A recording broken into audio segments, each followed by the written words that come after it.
here's the case that I finally finished putting together.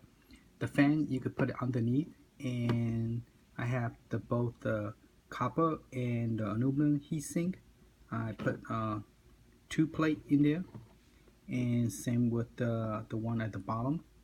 I put 2 aluminum plate at the bottom, and then 2 copper plate, and then aluminum heatsink that come with this case.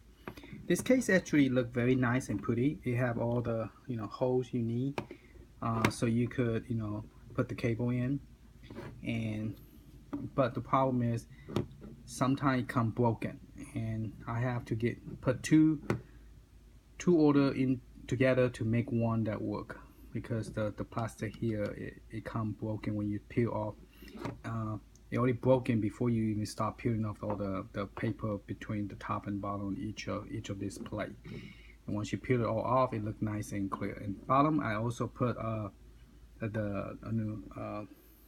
one sheet of copper and aluminum heatsink, and then you can access the 128 gigabyte. Now the reason I like this is because it comes with the power and the adapter, and then you could push off and on button. It comes with that. And right now I'm also building the Raspberry Pi, and then here's my monitor that I'm working on. Now this all this case, what I'm trying to tell people is that you don't have to buy an expensive case to overclock it. You just have to get a copper in there. Copper do a better job in bringing down the temperature than aluminum. So you have to put a copper seek. I put 2 here, two underneath this the main processor, and I'm gonna overclock it to 1400. The normal speed is 1200, and a lot of people only clock it to 13 500. 1350. And then this is the one that's real pretty. I add a button, so you have the pin 5 and 6 is off and on button that is connected to this. And this one is not a 3D printout, it's Old Skool. I bought this from Amazon, and I also added the fan in there. And you have the same idea with the heatsink. I glued the fan in there because you need the fan to cool it down if you're gonna overclock it. So this one is also overclocked, and there's what it look like. It's very shiny and pretty.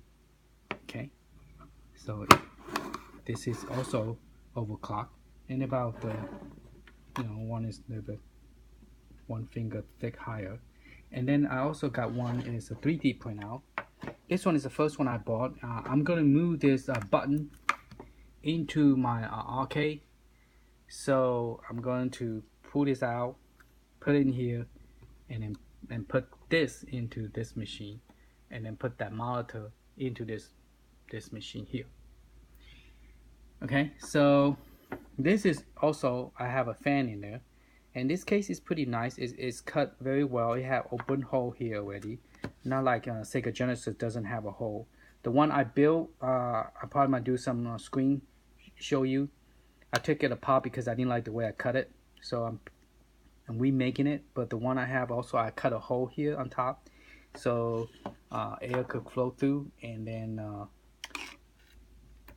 this one I also overclock it, and also have the same exact setup that I did on that one. This one only have enough space to put the copper on the bottom because it doesn't have enough space to put a heatsink, the aluminum heatsink. But it does hold the temperature. Once it start running, it's in 35 Celsius temperature. So, and it stay to like 45, 50, and doesn't go up any higher. If you don't have any kind of heatsink, it will go up to 80 Celsius, and it will be too hot, and then the system will start freeze up, and you have to turn it off, turn it back on, and that's not good for SD card. So this is the Nintendo 64 case that is 3D printed. I probably put a power button like this somewhere here or here. I haven't decided yet. And I'm gonna move the big one into the arcade. Okay, and let me show you what does the fan sound like when you plug the power in. It doesn't, you hardly could hear any sound, and that's the reason I put up with put up with the fact that the case broken, and I still kept it. Okay, let me try to do this with one hand. Here we go.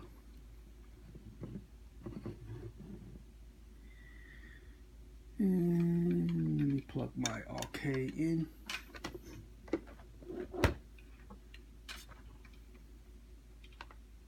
Well, let me go ahead and turn the fan on, let you see.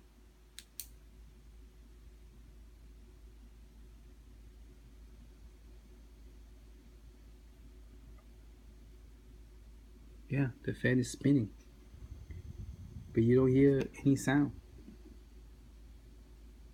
See, the fan is spinning. Let me turn it off, let you see it. See, the fan stop.